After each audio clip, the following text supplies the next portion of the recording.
деца од сега навамо ќе зборуваме на мајчин македонски јазик. Вие према мене ќе нема да се представувате господине, него ќе се представувате како другар учител, кој ќе излегувате надвор, ќе зборувате на чисто македонски јазик и со другите што се среќавате, ќе разговарате на македонски јазик.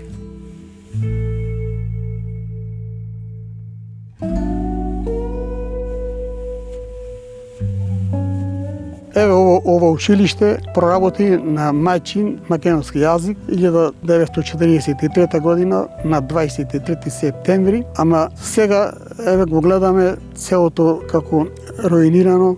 Зградата е руинирана, напуштена, никој не одржават.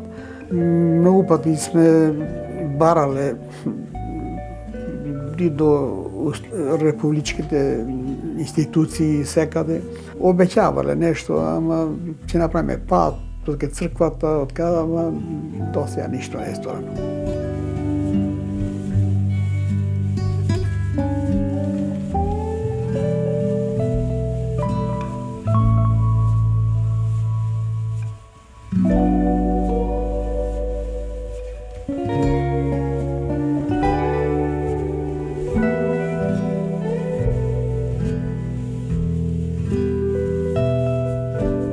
Татко ми Васил Користевски, роден 1907 година, а почина 1982 година.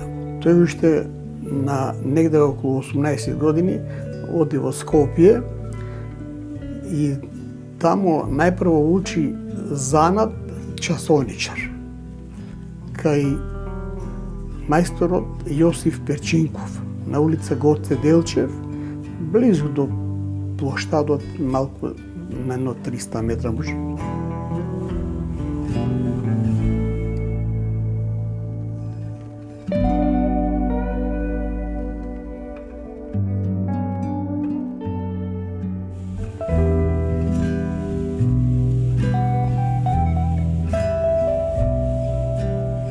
Понатака татко ми продолжува прво со малите деца, тие првите учени, малите што биде најмлади, да им покажува нешто од буквите, да коси линии, нешто друго, па некоја буква.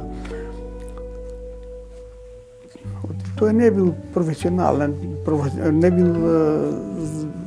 немал таква професија да биде учител, ама така се трудел и покажал волја за да им помогне на учениците. А на постарите што биле, тука имало и доста постари ученици, што заостанале, немало училиште каде да учат. Со ними разговарал посебно, им кажувал за борбата на партизаните, ги советувал, тие со внимание слушале.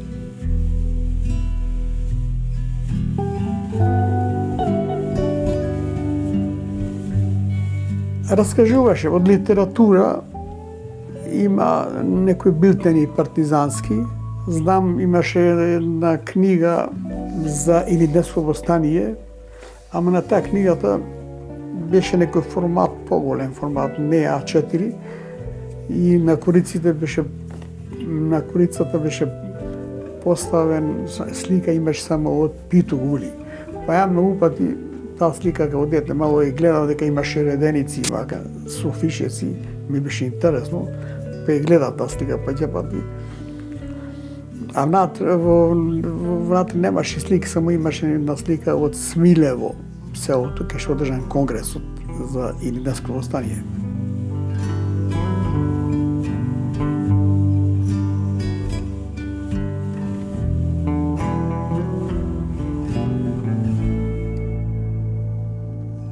Зградата е сочувана во нејзината изворна состојба, но без нејзино редовно одржување од страна на општина Кичево. Според извештајот, дрвената покривна конструкција, како и кровниот покривач, се во многу лоша состојба. Покривот прокиснува и ги оштетува носечките ѕидови. Сите фасадни платна се во многу лоша состојба. Дотраени се, со што се нарушува стабилноста на објектот. Руинирани се и пристапните скали, а столаријата е нефункционална. Со оглед на реалната состојба прикажана во извештајот, Министерството за култура е во фаза на изнаоѓање интервентен начин за санација на објектот пред предстојната зима, во рамки на средствата за заштита на културно наследство за оваа година.